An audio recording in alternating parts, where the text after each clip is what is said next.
pessoal, tudo bem? Professora Isabelle aqui com vocês mais uma vez, só que hoje nós vamos conversar sobre uma atualidade importantíssima, que é o SUS. A gente vai dividir essa aula em 3 tópicos principais. No primeiro, a gente vai conversar sobre o contexto histórico da saúde pública brasileira. No segundo, a gente vai falar sobre os 5 princípios básicos do SUS. Na verdade, são 12, mas eu vou trabalhar apenas 5 com vocês, que são os que eu entendo quanto mais importantes, né, nesse momento, principalmente.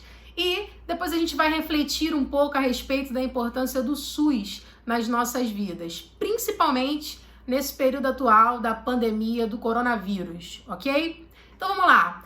Aí, direcionando o nosso primeiro tópico, gostaria que vocês viajassem comigo há 500 anos atrás, para a gente poder refletir um pouquinho como deve ter sido para os indígenas receber aí os carapálidas em terras brasileiras e terem contato com uma série de infecções novas, infecções e doenças que o corpo deles, que era um corpo que estava ali em contato com a natureza mais pura possível, como que eles iriam ter anticorpos necessários para combater essas infecções que os carapálidas trouxeram aqui para o Brasil há 500 anos atrás? Bem, depois desse período aí, o Brasil ele permaneceu sendo uma colônia de Portugal, né? Depois se transformou no Império de Portugal, né?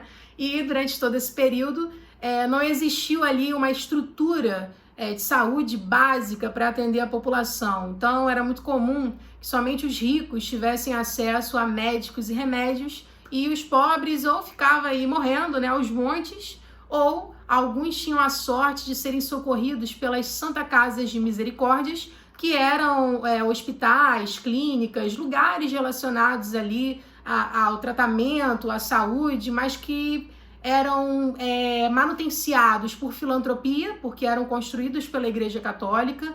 Então eles eram mantidos, esses espaços eram mantidos com muita filantropia, muita solidariedade, muitas doações, e sempre quem trabalhavam eram as freiras, né, ou pessoas que doavam serviços comunitários para a igreja. Porém, nesses espaços não tinha muita tecnologia, muito aparato médico hospitalar. As pessoas iam para lá para comer canja de galinha, né, para ficar deitadinha em repouso, para usar compressa de água fria ou de água quente. Isso tudo ali era muito assim na zona do natural, sabe, chazinho, etc. Mas era o que se tinha, né, de saúde pública, digamos assim, mesmo que não fosse fornecida pela política brasileira. Era mais assim uma questão relacionada da população para a própria população em si, né?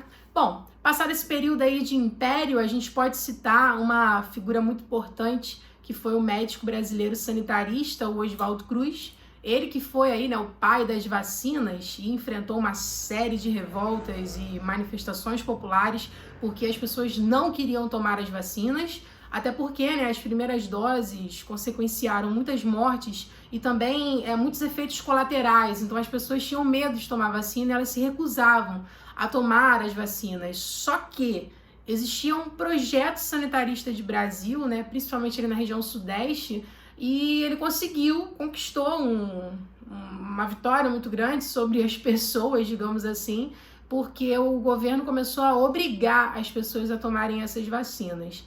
Então, quem tomava vacina, ó, xadrez. E aí a galera começou a resistir ou a tomar, enfim, cada um foi agindo ali do seu modo, até que hoje a gente vê que tem uma grande quantidade de pessoas que não querem tomar vacina, né? E isso é um erro. Nós aprendemos que as vacinas, né, apesar de todos os efeitos colaterais do início e que até hoje tem, né, são medidas preventivas, paliativas de medicina que mantém a população viva, né? Inclusive a gente está aí, ó, esperando por uma vacina contra o coronavírus, né? A gente sabe da importância das vacinas, principalmente para a contenção de doenças tão catastróficas como essa que a gente está vivenciando hoje.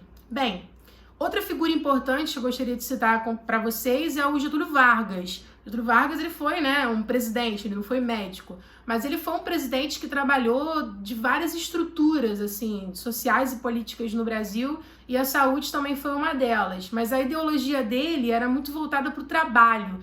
Então ele queria um trabalhador saudável para trabalhar, sabe? Pessoas sadias, saudáveis para o trabalho. Então, como ele olhava muito para essa questão do trabalhador, ele também tinha, assim, aquela referência de ideais de ordem e progresso, perdão. Então, assim, ele pensava saúde, pensava em estrutura de saúde, mas naquele momento ainda não existia, assim, uma referência máxima ou um sistema de saúde que conseguisse atender a todos. E aí, nos anos 2000, início dos anos 2000, surge o SUS. O SUS, ele é idealizado durante o governo de Fernando Henrique Cardoso e coloca-se ele em prática de fato, e depois ele é ampliado no governo do Lula e depois no governo da Dilma, e até hoje o SUS é uma realidade nas nossas vidas, né? Bem, uma coisa que a gente tem que tomar cuidado quando vai falar do SUS é para não ficar naquele lugar comum de que o SUS não me atende, o SUS não funciona, as pessoas morrem na fila. Pô, a gente sabe de tudo isso. De fato, é uma realidade. O SUS, ele é sucateado, ele é... Poxa, realmente ele sofre muitas coisas relacionadas a ausências e carências, porque ele é mantido pelas políticas, né? Ele é mantido pelos governos. Então, o governo que dá mais atenção à saúde pública vai ser um governo que vai trabalhar bem mais, investir bem mais no SUS, então as pessoas serão bem atendidas. Porém, quando o contrário acontece, é muito catastrófico. E aí que a gente levanta essas críticas, que a gente fica sabendo dessas aberrações, né, dessas negligências médicas e de tantos casos relacionados a preconceito no atendimento, etc. Mas, calma aí, a gente vai prestar vestibular, né, a gente vai ter contato ali com uma série de questões que instigam a gente a pensar fora da caixinha, né, e trazer ali uma série de argumentos e informações que são necessários para que a gente consiga também fazer ali uma boa redação. Vamos supor que algo sobre saúde pública caia na sua redação, ou sobre o SUS, ou alguma coisa relacionada ao coronavírus, não sabemos. Como que você vai trabalhar isso? Você vai ficar naquele lugar comum falando mal do SUS, dizendo que o SUS não dá conta, não dá conta, não dá conta? Ou você vai começar a apontar uma série de informações, como por exemplo, de que forma o SUS funciona, né? O que é o SUS de fato? Então agora nesse segundo momento da aula eu quero que a gente trabalhe o que é o SUS, né? A gente já sabe que é um sistema único de saúde. O que isso quer dizer? Que é um sistema, ou seja, ele está sistematizado, ele vai ocorrer em vários setores da nossa vida, ele vai estar presente em várias áreas. Eu não estou falando só de uma saúde pública que te dá a consulta, o exame e a operação. Eu estou falando de um SUS que vai estar presente na hora da vacina, um SUS que vai estar presente no planejamento familiar, um SUS que vai estar presente no escovar dos dentes, na medição de pressão, até o transplante de um órgão, como por exemplo coração. Então o SUS ele é um sistema, tudo que diz respeito à saúde, à higiene, ao cuidado, o SUS está presente. E às vezes a gente nem sabe que é SUS, mas como por exemplo ambulância. Todas as ambulâncias, sofreu um acidente de carro, foi atropelado, ou você bateu de carro, tem que ter alguém ali preso em ferragens, ou alguma coisa ruim aconteceu, alguma vítima, quem vai atender é a ambulância do SUS, né? E aí se a pessoa quiser ir para o hospital particular, porque tem plano de saúde, aí já é uma outra questão. Mas quem vai ali socorrer aquela pessoa em primeiro momento é o SUS. Então o SUS ele está presente em várias situações da nossa vida. Por quê? O SUS ele tem princípios básicos, são 12 princípios, mas hoje eu quero trabalhar 5 princípios com vocês. O primeiro princípio é a equidade. O segundo princípio é a descentralização. O terceiro princípio é a universalidade ou universalização, como queiram. O quarto princípio é a participação popular. E o quinto princípio é a hierarquização. Então vamos lá, o SUS ele é integrado, o SUS ele é universal, o SUS ele trabalha a equidade. O que isso quer dizer? Quando eu digo que o princípio do SUS é a equidade e não falo igualdade, pô professora, por que você não falou igualdade? O SUS tem que ser igual para todos. Nem todos são iguais, né? Existem pessoas, por exemplo, que são cadeirantes. E aí, como que eu vou fazer o SUS ser igualitário para ela se ela precisa de uma estrutura aprimorada para ela, né? Então, quando eu falo em equidade, eu falo em uma zona de igualdade justa, ou seja, eu falo mais de justiça do que de igualdade. Um exemplo que a gente pode dar aí tem umas imagens que circundam na internet, né? Que é um campo de futebol. E aí são duas pessoas que vão ver o futebol. E qual o objetivo? Essas duas pessoas verem o jogo de futebol na mesma altura. Só que um tem a estatura baixa e o outro é um pouco mais alto. Então, o que seria igualdade nesse sentido? Eu vou colocar os dois ali para ver no mesmo espaço. O cara que é alto, ele vai ver tudo. O cara que é baixinho, ele não vai conseguir ver nada. Como que eu vou transformar esse exemplo de igualdade em equidade? Eu vou colocar um banquinho ali para aquela pessoa que é mais baixa e vou deixar aquela pessoa que é alta em pé normal, sem nada para levantar ela. E aí os dois vão ficar na mesma altura e vão conseguir ver o jogo de futebol, entende? Então a equidade, ela vai entender que os seres humanos, alguns têm algumas necessidades que outros não têm. Então, se a pessoa é cadeirante e ela precisa tomar uma vacina, como que o SUS pode, por exemplo, levar a vacina para essa pessoa? Ou pode algum agente ir buscar essa pessoa ali em casa ou na porta do posto de saúde? Então, isso é uma das essências do SUS, a equidade. E nessa situação existe o quê? Os agentes de saúde que vão de casa em casa para ver as pessoas que não podem se locomover, para fazer exame nessas pessoas na própria residência, né? Tem também o médico de família que vai trabalhar ali uma saúde integrada, e aí a gente já pode falar da integralidade, que também é um princípio do SUS. O que é isso? É trabalhar ali, ó, a integralidade, entender que a pessoa, ela é feita de quê? Ela tem ali uma característica social, ela tem uma característica espiritual, ela tem subjetividade, ela convive com pessoas. E aí o médico de família, ele vai trabalhar tudo isso nessa pessoa. Ó, o que você come? Como é a sua rotina? Com quem você mora? Qual é a sua religião?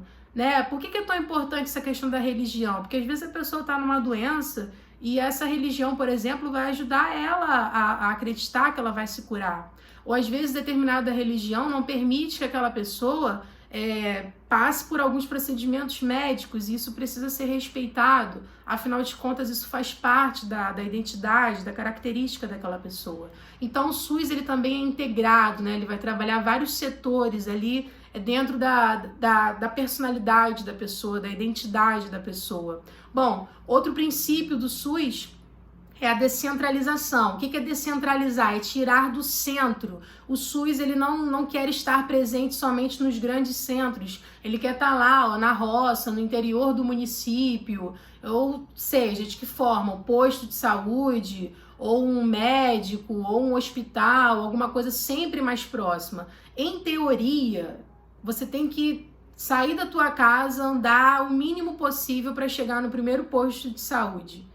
Em teoria, né? Esse é o ideal do SUS, ou seja, a descentralização, é estar presente em todos os espaços. A gente sabe que o Brasil é muito centralizado, principalmente na região sudeste, né? Tá ali, ó, a urbanização, a industrialização sempre centralizada aqui nessa região. Então, quando a gente fala de uma assistência médica descentralizada, a gente está falando de uma assistência médica que vai estar presente em várias áreas do Brasil, né? Outro princípio básico do SUS que a gente pode conversar é a atuação da população, né? Essa presença da população para manutenciar, para ver se os governantes estão de fato atendendo essas demandas, estão de fato mantendo a saúde pública funcionando, para ver se não está faltando nada. Seria basicamente o que? A gente defender o SUS, né? A gente manter o SUS existindo, manter o SUS presente em nossas vidas, né? E uma das coisas que a gente pode trabalhar aqui também é a hierarquização. O que seria essa hierarquização? Eu vou precisar tomar uma vacina. Vou tomar a vacina no hospital? Não, vou tomar a vacina no posto de saúde. Ah, eu preciso de uma consulta. Eu vou fazer a consulta, posso fazer a consulta no posto de saúde também, posso fazer no hospital, mas eu vou fazer num centro especializado de transplante ou num centro especializado para o tratamento do câncer, não. Então, cada setor vai ter ali a sua função, né? E isso vai ser, ó, hierarquizado. Outra questão também são as hierarquias administrativas. O SUS, ele não é só desenvolvido e coordenado pelo governo federal.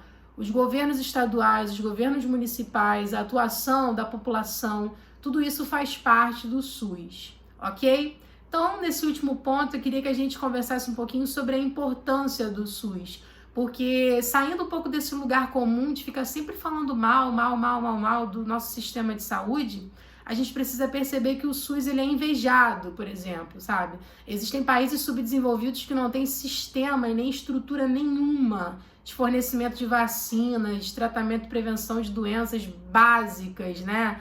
Então o SUS, ele dá o atendimento preferencial a quem precisa, ele vai trabalhar ali na medicina preventiva, na cura de doenças, no tratamento intensivo. Então o SUS ele está presente, né? Mesmo que tenha ali as controvérsias, as dificuldades na prática, a teoria, a estrutura, o projeto de SUS é um projeto muito bem estruturado. E como que a gente vai fazer para esse projeto se tornar uma realidade? A gente tem que atuar mais em defesa do SUS, né? A gente tem que entender que o SUS não é só saúde pública para pobre, a saúde pública ela é para todos. E a gente está percebendo isso agora.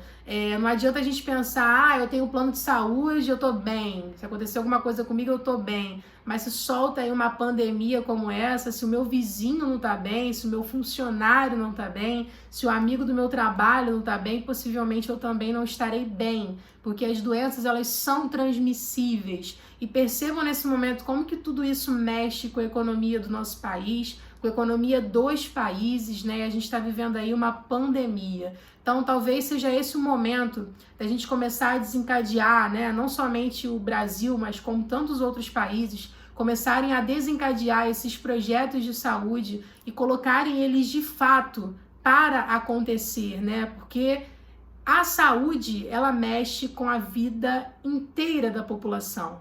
E a gente sabe em geografia que o tema população ele chama uma série de outras análises para conversar, como, por exemplo, a economia, a política, a natureza, né, os recursos, os produtos, a industrialização, o consumo, tudo isso vai sendo impactado com a questão da saúde. Então, esse é o momento da gente poder pensar e refletir sobre a importância da saúde pública, não só para o Brasil, mas para o mundo todo, né? Independente das opiniões políticas, independente das ideologias envolvidas, é necessário que todos tenhamos acesso à higiene, à saúde e à vida digna, né? Principalmente agora, após esse período de pandemia que mudou todos nós para sempre. Bem, então hoje ficamos por aqui, espero que vocês tenham gostado, espero que vocês usem essa aula para exercitar, fazer uma redação sobre o SUS, pensando na importância do SUS, pensando o SUS quanto um exemplo de estrutura, de sistema de saúde para outros países. E eu gostaria de direcionar vocês também a estudar saúde pública no mundo, para poder fazer essa reflexão, sabe? Esse balanceamento entre a saúde pública no Brasil e a saúde pública no mundo, ok? Então ficamos por aqui, um grande beijo e se cuidem!